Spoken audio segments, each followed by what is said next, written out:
était appelé à mener des mamans qui allaient compétir au nom de leur pays, tout en présentant des spécialités de leur terroir. Alors, donc, à ce niveau, les mamans qui ont représenté le Burkina Faso sont sorties deuxième après le Ghana. Voilà, le Ghana a remporté la médaille d'or et le Burkina a remporté la médaille d'argent avec le trophée qui va avec. Alors, il y a eu la compétition contre cuisine, la cuisine du pays, où il faut s'inspirer des produits locaux de chaque pays pour faire la cuisine. Et le Burkina est ressorti troisième avec une médaille de bronze et un trophée. Et il y avait aussi les desserts d'inspiration, voilà, de produits locaux. Voilà, parce que c'est, comme je disais, c'est la promotion des produits locaux africains qu'on fait. Donc chaque pays doit faire valoir les produits de son terroir. Et pour les desserts, on est ressorti encore avec le troisième prix, et d'où la médaille de bronze et un trophée qui va avec. Et Chef Lila, en face de moi, a compéti dans la catégorie Wedding Cake. Voilà, gâteau de mariage. Voilà, gâteau de mariage, où elle est ressortie troisième. Et vous étiez 6, c'est ça? Oui. Troisième avec la médaille de bronze et un trophée. Et le clou de tout ça, c'était là où il y avait le battle. C'est ça. Voilà, c'était de savoir qui sera Wafes de l'année. Wafes de l'année. Voilà. Ça, c'est le grand prix en fait. Le grand prix, voilà, du Wafes qui a été remporté par le Burkina Faso, par l'intermise de Chef Émilie Nyamwego. Voilà, médaille d'or et trophée d'or. Médaille d'or, trophée d'or et remporté par Chef Émilie Nyamwego, que je suis pressée de rencontrer parce que je l'ai présenté à la place de Rwanda. Elle est surnommée Little Chef. Little Chef. Non, vous verrez de vous-même. D'accord, je verrai bien. Et donc, on a vu vraiment ces trophées-là aussi exposés là-bas. Et c'est pareil sur notre plateau. Donc, on va justement donc, expliquer en fait les trophées que vous avez sur voilà ce qu'on a ici donc sur le plateau d'abord. Alors, on a vraiment ce grand trophée-là qui est très, très... on va dire quoi, imposant, avec la main levée.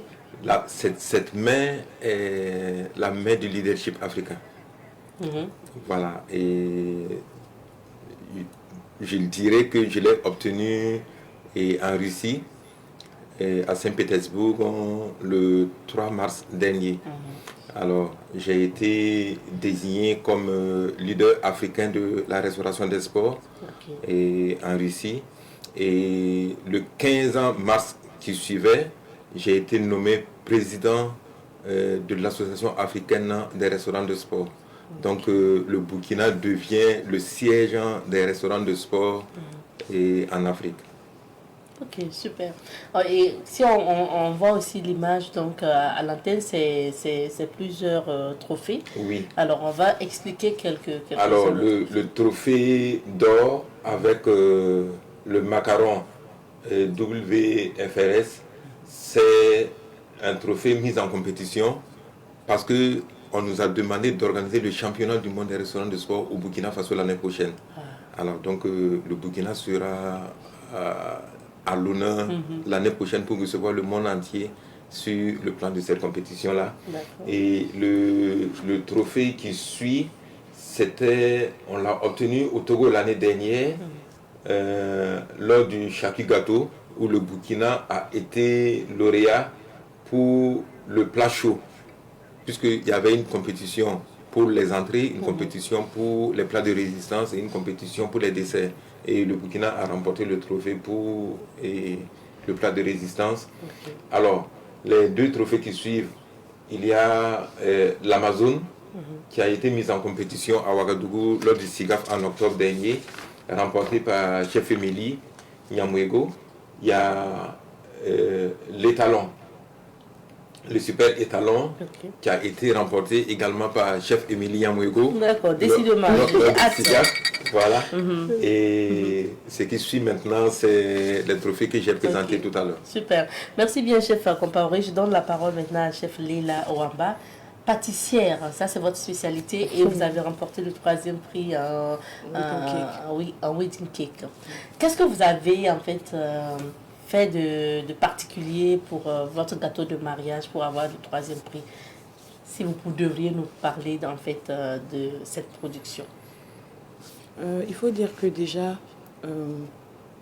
il y avait déjà la valorisation des produits locaux qui était notre objectif en fait. Et donc j'ai fait une génoise basique en fait. Et maintenant tout s'est joué au niveau de la garniture. Qu'est-ce que vous avez utilisé pour la garniture? Pour la garniture. Là on vous voit à l'œuvre, là c'est pas encore fini? Non, c'est pas encore fini, oui. C'est une pièce montée de 3 niveaux. Oui, sur l'image on voit les décorations sur les côtés. On a des macarons qui ont été faits avec l'arachide. La poudre d'arachide. Et on a des meringues qui ont été faites avec du gingembre. Voilà, et pour la garniture à l'intérieur, j'ai utilisé une ganache au chocolat et puis de la crème de cacahuète. Ah oui. Donc tout s'est joué certainement. Oui, et sur les côtés, les feuilles ont été faites avec des galettes de riz. Ok. Vraiment, c'est valorisation des produits locaux. On revient avec un 3e prix. Ce n'est pas mal quand même.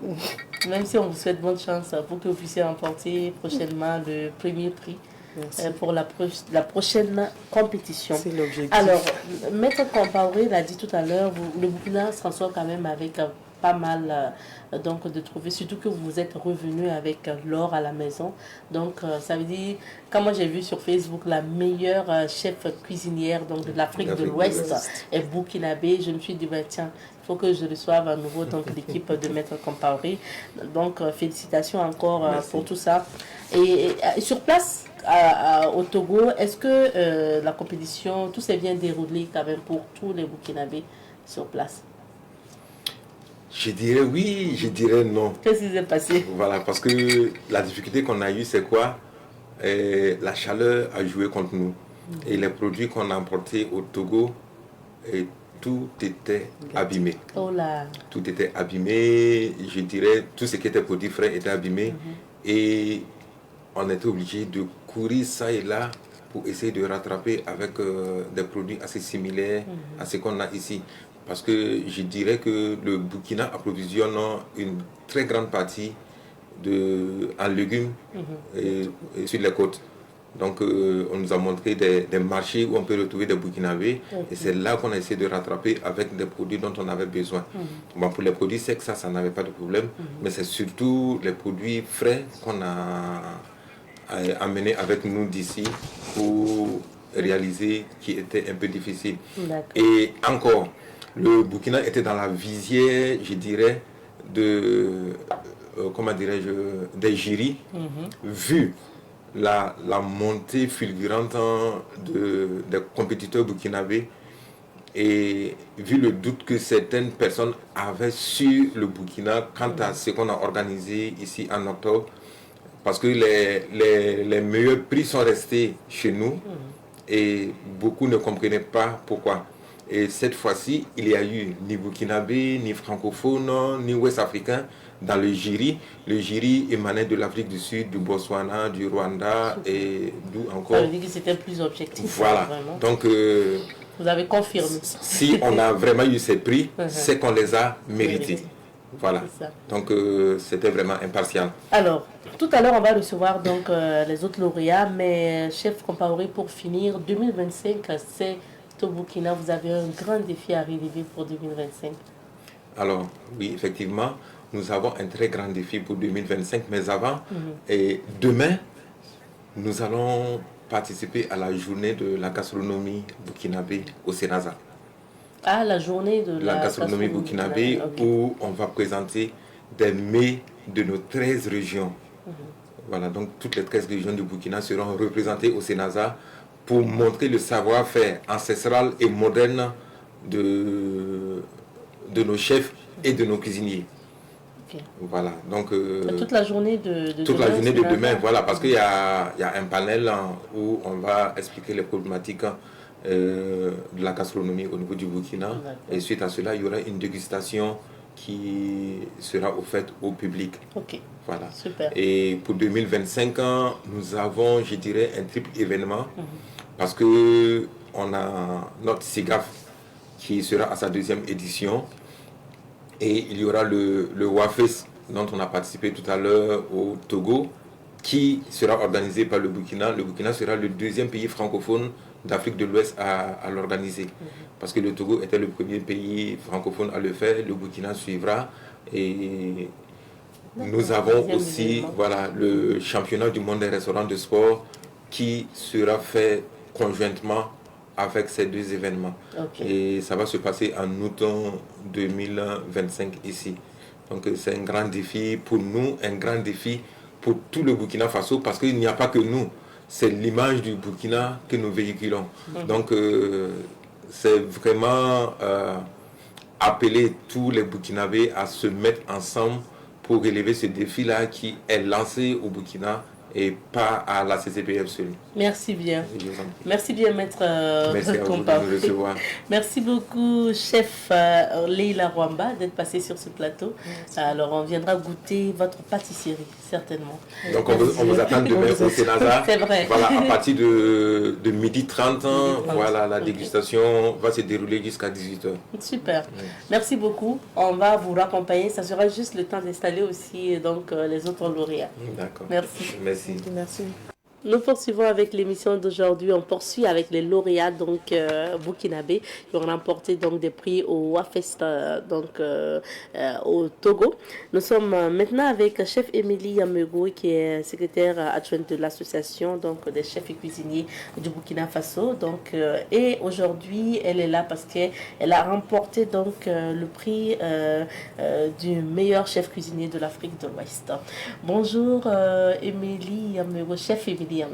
Bonjour Madame Nikema. Bienvenue. Merci. Merci d'être là. Et nous sommes accompagnés aussi de Monsieur Eric Nikema. Bonjour à vous. Oui, bonjour Madame Nikema. Alors, bienvenue.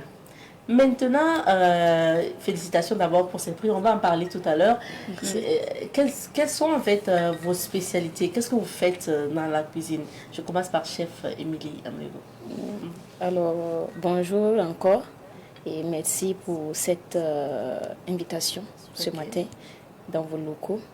Donc, pour parler de nos spécialités, il faut dire qu'en cuisine, il y a plusieurs départements.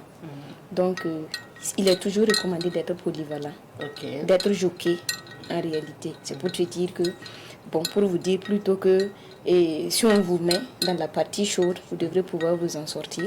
Si on vous met dans la partie froide, vous devez pouvoir vous en sortir. Et même si on vous met dans la pâtisserie, dans les desserts, vous pouvez vous en sortir. Vous devrez vous en sortir parce que quand on dit qu'on est un cuisinier, on doit quand même être à mesure de proposer une entrée, un plat et un dessert. Ok, super. Donc, merci pour l'enseignement. Mais sinon, pour cette compétition, vous êtes... ou sinon, vous êtes quand même spécialisé quelque part. C'est dans la cuisine des plats chauds. Bon, je suis beaucoup plus spécialisée en cuisine. Et je fais un peu de pâtisserie à côté pour accompagner pour les desserts. Parce qu'on ne peut pas proposer de plats sans dessert. Donc, je suis beaucoup plus spécialisée dans la cuisine. Dans la cuisine. Et, Monsieur Nikema? Je dirais que je suis chef cuisinier. Et en plus aussi... je suis dans le domaine de la restauration et je travaille dans mon propre compte. C'est-à-dire une structure privée et je suis le responsable. Et avant d'ouvrir moi mon propre compte, j'ai même travaillé dans les hôtels. Et j'ai suivi ce que Émilie dit aussi, chef Émilie le dit, en formation. Et comme elle le dit, quand on dit qu'on est chef cuisinier, on doit être en mesure de faire une entrée, un plat chaud et un dessert. D'accord. Alors, Émilie Yamego, pour cette compétition, le WAFEST donc au Togo, qu'est-ce que vous avez proposé pour remporter l'or? Pour ce qui est du trophée d'or, le trophée le plus convoité. Le premier prix. Oui, le premier prix de la compétition. Il faut dire qu'on a travaillé uniquement avec des produits locaux. C'est ça qui a été notre force en réalité. On a travaillé avec des produits locaux. Donc, qu'est-ce que nous avons fait? Nous avons d'abord fait des essais ici, avant de partir. Pas qu'on savait qu'on allait prendre le prix, mais pour toute compétition, il faut se préparer. Ouais. Donc, on a fait des essais ici, on a soumis au président, on a fait des séances de dégustation. Et c'est avec ça, avec les corrections de part et d'autre que nous sommes partis. Alors, qu'est-ce que nous avons proposé lors de ce WAFES pour remporter le trophée d'or? Il faut dire que nous avons proposé d'abord une entrée à base de petit mil qu'on appelle la salade de petit mil à la tartare d'avocat. Ça veut dire que vous avez travaillé en... C'était mon binôme. C'était mon binôme parce que, bon, tu as quelqu'un qui compétit et quelqu'un qui est derrière toi, qui t'accompagne si tu as besoin de quelque chose. Et il a joué pleinement ce rôle avec moi. Super. Il a vraiment le vrai travail de l'équipe. Voilà, il a ça. Donc nous avons proposé une entrée à base de petit mil. On va voir les images au fur et à mesure. On n'aura pas forcément le temps de commenter tout, mais on verra au fur et à mesure. Donc ça c'était... Ça c'était un dessert, le fondant de petit mil qu'on avait fait. Le fondant de petit mil de chocolat. C'est avec ça nous avons remporté le prix en bronze en catégorie dessert. Voilà. Donc et c'est le plat de ça c'est l'entrée. L'entrée qui nous a valu la médaille d'or à la tartare d'avocat. Et on avait fait une réduction de tamarin comme vinaigrette pour accompagner l'entrée. Voilà. Donc là c'est bon. Là c'est la souris d'agneau confit au vin de bissap. Souris. La souris d'agneau, on va faire un peu d'anatomie encore. La souris d'agneau, c'est une partie du mouton. C'est un morceau du mouton qui se situe au niveau de la cuisse. Donc on sectionne la partie. Mais c'est qu'on va parler un à un pour mieux s'entendre. Voilà. Donc c'est la cuisse du mouton. De l'agneau plus si vous voulez. Et on sectionne à partir du tendon. Donc le petit morceau qui reste en bas. C'est ça qu'on appelle la souris d'agneau. Confit au vin de bissap avec des légumes et une purée de patates douces que nous avons fait. Bon, tout ça, on a amené ça d'ici à Douara à Lomé pour proposer. Super. Merci bien. On va certainement avoir un autre rendez-vous avec Chef Émilie parce que ça m'intéresse bien de parler de votre parcours et de parler de vos prix là parce que c'est pas la première fois que vous remportez des prix comme ça. Et donc aujourd'hui vous avez l'or, vous avez ramené l'or donc à la maison, le trophée le plus convoité en équipe, il faut le dire. Quel est le sentiment? Ça sera la dernière question avant qu'on se quitte. Et vraiment, je tiens à dire merci à Savane TV et merci à notre président qui vraiment est digne d'un président qui nous accompagne partout. Et c'est un homme humble. Et je profite même de cette occasion pour vous informer. On fait des formations en juin pour les enfants. D'accord. Voilà, pendant les vacances, on fait des formations pour les enfants. Et je profite de l'occasion. Merci bien, chef Yamego. Même sentiment, même sentiment parce que quand on a annoncé le prix, on n'a pas dit Émilie Yamego, on a dit le Burkina Faso. Super, donc c'était vraiment un sentiment de joie. Et je remercie l'ensemble des acteurs, le président, tous ceux qui nous accompagnent et vous. Qui est la première télé à nous recevoir depuis qu'on est là. Donc on vous dit un grand merci et on espère qu'on aura d'autres occasions. Merci beaucoup. On aura d'autres occasions, c'est sûr. Et c'est pas la première fois qu'on a reçu l'association des chefs cuisiniers. On verra bien la possibilité. Merci beaucoup, chef Émilie. Merci aussi Nikema. On va s'arrêter ici pour l'échange avec les chefs cuisiniers. Et juste après, on retrouvera Olivier Kaboré bien installé pour questions de droit. Et c'est justement ce jingle qui annonce sa chronique. Bonjour Olivier. Bonjour Abzeta et bonjour aux téléspectateurs. Olivier Kaboré de Juristes sans frontières. On parle de dénonciation calomnieuse. Alors Olivier, dans quel contexte parle-t-on de dénonciation calomnieuse? Alors, pour répondre à votre question, je dirais l'accès à la justice au Burkina Faso est libre et d'ordre public. Et ça veut dire que toute personne a la possibilité de porter plainte si elle est victime de faits répréhensibles ou de faire une dénonciation si elle est au courant de la commission d'une infraction. Cependant, il faut que les gens fassent attention. Parce que quand vous portez plainte contre une personne dans l'optique de nuire à la personne, quand vous portez plainte contre une personne sur la base de déclarations mensongères, dans l'objectif de provoquer une sanction à l'encontre de la personne, vous pouvez vous retrouver dans ce qu'on appelle la dénonciation calomnieuse. Donc la dénonciation calomnieuse peut se définir juste comme étant le fait pour une personne mal intentionnée voilà, de mettre en branle les procédures judiciaires afin de provoquer la sanction à l'encontre d'une personne de façon malhonnête. Sachant bien que c'est pas vrai. Tout à fait, en utilisant des déclarations mensongères. Et on peut aussi être poursuivi pour déclarer pour dénonciation calomnieuse quand on fait de fausses déclarations ou une dénonciation mensongère auprès du supérieur hiérarchique de la personne indiquée, dans l'objectif de provoquer une sanction administrative ou, je ne sais pas, une sanction judiciaire à l'encontre de la personne. Ok. Est-ce qu'il y a un moyen spécifique pour la dénonciation?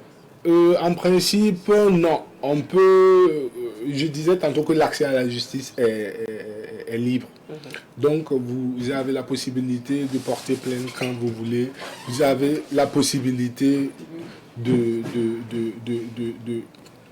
d'aller en justice et de porter plainte. Vous avez la possibilité de faire une dénonciation de façon simple et organisée.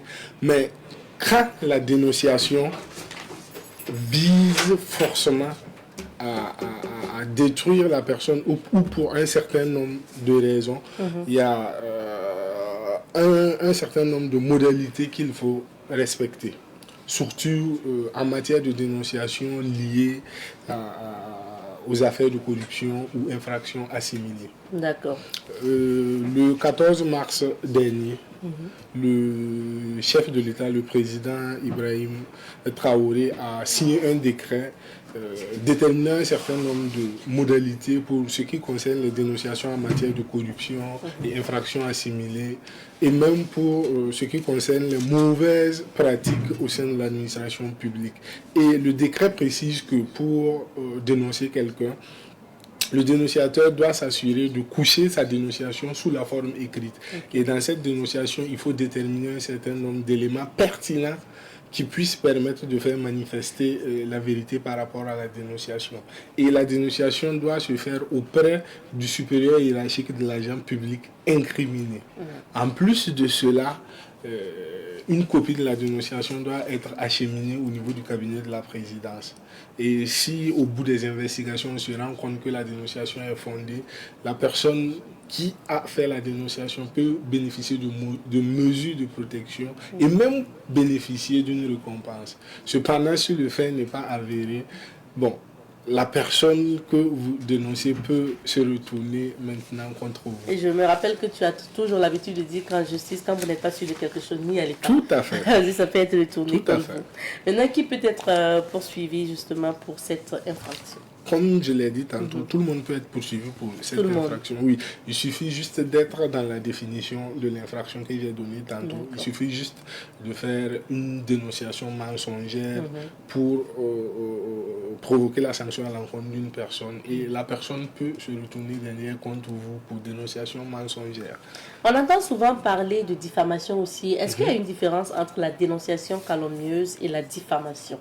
Vous faites bien de poser la question parce que c'est deux notions voisines. Quand on parle de diffamation, on est souvent porté à confondre la diffamation et la dénonciation calomnieuse parce que c'est deux notions voisines et ces deux notions sont des infractions qui portent atteinte à l'honneur et à l'honneur de la personne et à la valeur même de la personne humaine. Voilà, parce que ces deux infractions visent à jeter le discrédit sur la personne. Ok. Et les différences se situent au niveau de l'autorité auprès de laquelle vous faites la dénonciation. Par exemple, vous pouvez vous lever tout de suite et me diffamer directement sur les réseaux sociaux. En réalité, vous cherchez à me nuire, à porter atteinte à mon honneur et à la valeur même de ma personne. Mais quand vous faites une dénonciation calomnieuse, vous pouvez porter plainte contre moi pour une affaire qui n'existe même pas, que vous avez inventée de toutes pièces. À ce moment, vous voulez provoquer une sanction contre moi. Donc la différence peut se situer à ce niveau, parce que la dénonciation calomnieuse se fait auprès des autorités judiciaires et vise à provoquer une sanction contre la personne. Alors que la diffamation, on vise à salir la personne, même si souvent des diffamations peuvent être portées publiques et le procureur peut s'auto-saisir si il estime que c'est des faits répréhensibles. Ok. Voilà. Maintenant, qu'en est-il de ceux qui partagent, commentent et likent aussi les informations de nature calomnieuse, surtout sur les réseaux sociaux, bien sûr? Alors, c'est une très bonne question, parce que nous sommes dans un ère où le numérique marque beaucoup notre quotidien. Et les nouvelles techniques de communication sont à la base de beaucoup de problèmes pour beaucoup de personnes. Parce que quand quelqu'un vient faire une diffamation sur les réseaux sociaux, et vous, sans chercher à comprendre, vous vous contentez de partager la diffamation dans des groupes ou sur les mêmes réseaux sociaux, ou même de venir liker. Liker, ça veut dire j'aime. Oui, voilà. Les éléments qui constituent la diffamation. La personne diffamée a la possibilité de vous poursuivre, vous tous. Okay. Ceux qui ont partagé, ceux qui ont liké. Ceux qui ont commenté. Tout à fait. La personne... dans le sens aussi de diffamer. Tout à fait. La personne victime a la possibilité de vous poursuivre, vous tous. D'accord. Est-ce qu'il y a un délai aussi de prescription concernant la dénonciation calomnieuse? Alors, la dénonciation calomnieuse, tout comme la diffamation, sont des délits. Et en matière de délit, la prescription, c'est la prescription quinquennale, 5 ans. Mais de façon exceptionnelle, la dénonciation calomnieuse, tout comme la diffamation, sont frappées d'une prescription spéciale. Et cette prescription est de 3 mois. Ok. Voilà. Donc, si on vous diffame dans les 3 mois... Tout à fait. Vous avez 3 mois pour réagir. Voilà. Okay. Si quelqu'un porte plainte contre vous aussi, et après jugement, il s'avère que vous n'êtes pas coupable et qu'on vous relaxe, vous avez 3 mois à partir de la décision aussi pour poursuivre la personne. On termine par les sanctions. Ok, rapidement. Quand on parle de sanctions pour dénonciation calomnieuse, il faut savoir que vous pouvez écoper d'une peine d'emprisonnement qui peut aller jusqu'à 5 ans. Et vous pouvez payer une amende aussi qui peut aller jusqu'à 2 millions. Et ce qui est intéressant ici pour la victime, c'est qu'elle a la possibilité de demander réparation. Si elle s'est sentie, si elle a subi plutôt un préjudice par rapport à votre dénonciation calomnieuse, là, elle peut demander à ce que vous puissiez réparer. Et la juridiction aussi a la possibilité de demander qu'on publie l'extrait ou toute la décision dans les journaux légaux ou dans les médias. D'accord. Merci à toi, Olivier. Merci beaucoup, fidèles téléspectateurs de Bonjour le Faso. On se retrouve, Inch'Allah, demain. Portez-vous bien. Tschüss.